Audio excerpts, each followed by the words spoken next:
Dentro de la financiación electoral, de las normas que regulan el esfuerzo económico de los partidos que se presentan a las elecciones, bueno, partidos y agrupaciones de coaliciones y agrupaciones de electores, tienen una gran importancia las normas sobre gastos electorales.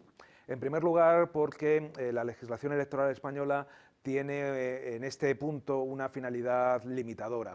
Se considera que no es oportuno que estas formaciones que concurren a las elecciones puedan gastar libremente cualquier cantidad de dinero, sino que hay que fijarles un tope. Y de alguna manera, con esta limitación de gastos, se cumple también un principio de igualdad, al menos relativo, de cierto equilibrio, de cierta equidad en la competencia electoral entre las diversas formaciones. Pero además de esta finalidad limitadora, la regulación sobre gastos cumple un segundo objetivo, y es que actúan como límite máximo a la compensación en forma de subvenciones que pueden recibir los partidos.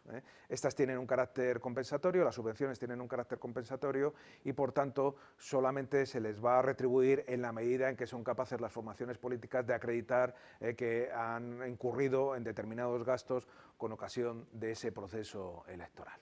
Las normas sobre gastos las podríamos dividir en dos grandes bloques.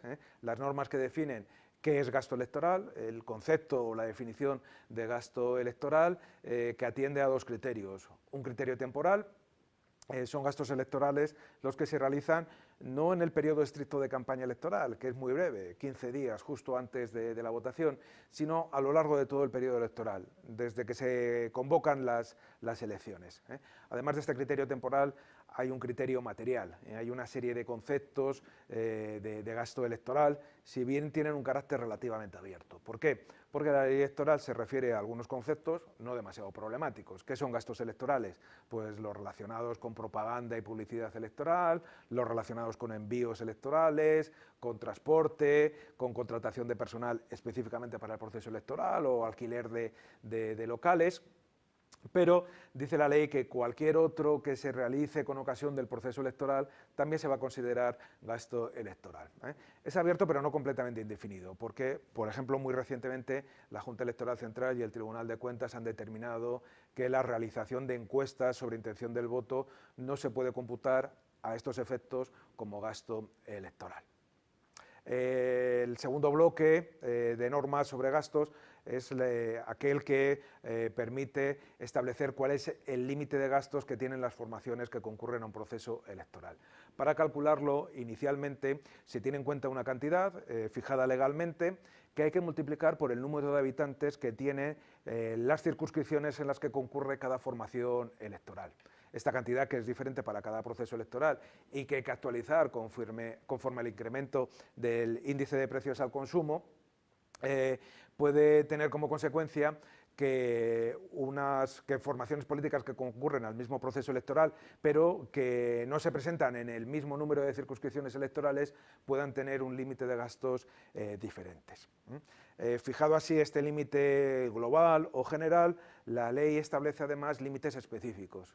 Las formaciones políticas no pueden gastar más del 20% de esa cantidad que tienen como tope global o tope total en publicidad exterior. Esto es la publicidad que se coloca en vallas, carteles, banderolas, pancartas, ni tampoco esa misma cantidad, ese mismo porcentaje, el 20%, en contratar publicidad en medios de comunicación. Si bien hay que recordar que hay algunos medios en los que esta contratación de publicidad está prohibida, como son los medios de comunicación de titularidad pública y también las televisiones privadas. En caso de elecciones que se celebren de manera simultánea, en la misma fecha, establece la ley electoral que esa cantidad se puede incrementar en un 25% de la cantidad prevista para las elecciones generales.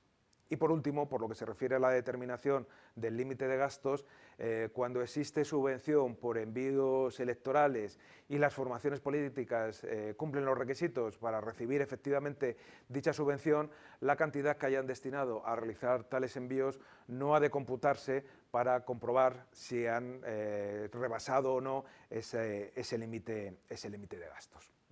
Finalmente, prevé la legislación electoral que si se supera el límite de gastos previsto, la consecuencia que tiene, la sanción que tiene esa formación política es que va a haber reducida la subvención a la que pueda tener derecho en función de resultados en una cantidad equivalente al exceso en el que hayan podido incurrir.